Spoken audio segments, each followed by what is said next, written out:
गरुड़ पुराण पहला अध्याय, जिसमें पापी व्यक्तियों के मृत्यु के पूर्व होने वाली दशा और मृत्यु के समय होने वाली पीड़ा कैसी होती है बताई गई है, तथा मृत्यु के बाद जीवात्मा कहाँ जाती है, उसे यमलोक में उसके पाप व पुण्यों के अनुसार कैसी यातनाएं दी जाती है आदि बातों का वर्णन किया गया है।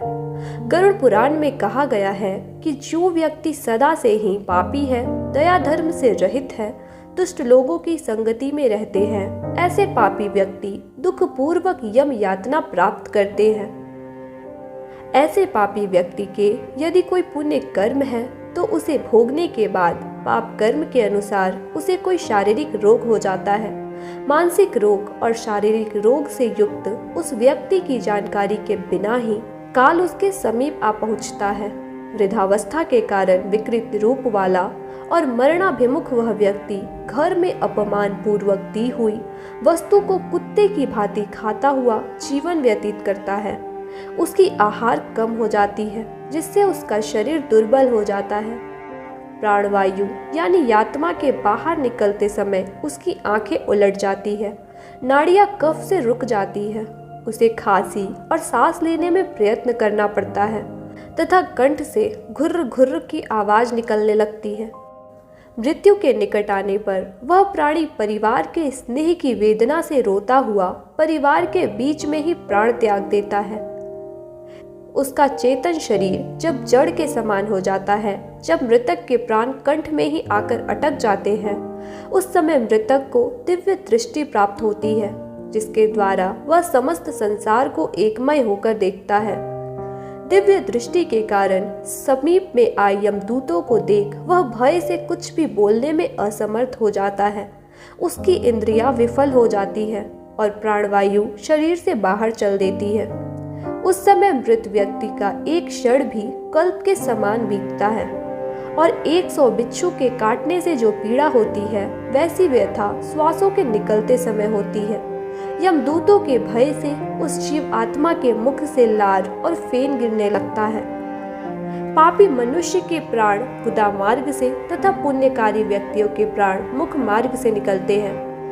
प्राण निकलते समय प्राणियों को यमदूत मिलते हैं, जिनके मुख टेढ़े तथा कौवे के समान काले, क्रोध से लाल नेत्र वाले भयानक मुख होते हैं। वे हाथों में पाश और दंड को लिए, नग्न शरीर, दांतों को पीसते, ऊपर को उठे केश वाले, विशाल नख रूपी शस्त्र वाले यमदूत वहां आकर उपस्थित रहते हैं।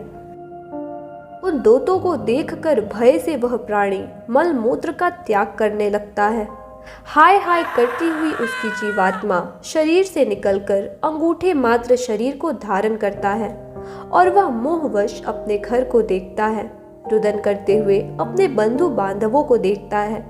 उस अंगूठे के समान शरीर के गले में रस्सी बांधकर उसे इस प्रकार ले जाया जाता है, जैसे अपराधी व्यक्ति को राजा के सिपाही पकड़ कर ले जाते हैं। यमलोक ले जाते समय यमदूत प्राणी को नरकों के भयानक दुखों और यातनाओं का बारंबार वर्णन करते हैं। वे कहते हैं कि अरे दुष्ट, तू शीघ्र चल, तुझे यमराज के घर जाना है। शीघ्र ही हम सब तुझे कुंभी पाक नामक नर्क में लेकर जाएंगे, जहाँ तुझे खौलते हुए तेल में खौलाएंगे।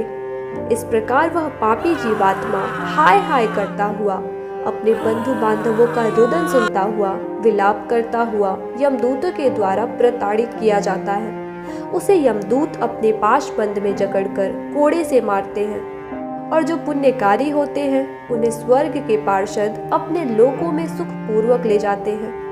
उन यमदूतों के धमकाने से उस पापी आत्मा का हृदय टूटता जाता है। भय से कांपते और अपने पापों का स्मरण करते उस जीव आत्मा को यम मार्ग में कुत्तों और सींगों से कटवाया जाता है और सर्पों से डसवाया जाता है। कुत्तों और सींगों के काटने से उसे तेज पीड़ा होती है। इस तेज पीड़ा को सहता हुआ जब वह मार्ग में भूख और प्यास से पीड़ित हो जाता है, तब उसे सूर्य के तेज और वायु के वेग से तप्त बालू के रेत में चलाया जाता है। जब वह छाया और विश्राम रहित मार्ग में चलने से असमर्थ हो जाता है, तब उस जीव को कोड़े से मारकर यमदूत घसीटते हुए जबरन यमलोक ले जाते हैं। ऐसे कठिन मार्ग पर चलने से थककर वह कभी गिर जाता है, कभी मूर्छा खाता है तथा फिर उठता है और फिर चलता है।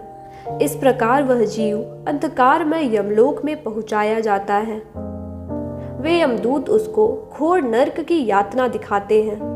यमलोक में पहुंचकर वह जीव यमराज के दर्शन करता है तथा घोर नरकों की यातना से भयभीत हो यमराज की आज्ञा से वह फिर मनुष्य लोक में आता है। मनुष्य लोक में आने के बाद वह व्यक्ति अपने बंधु बांधवों को रुदन करते देखता है और यमदूतों से वापस अपने शरीर में प्रवेश करने की इच्छा करता है। इससे आगे उस जीवात्मा के साथ क्या क्या घटित होता है, यह हम आपको गरुड़ पुराण के अगले भाग में बताएंगे। राधे राधे, धन्यवाद।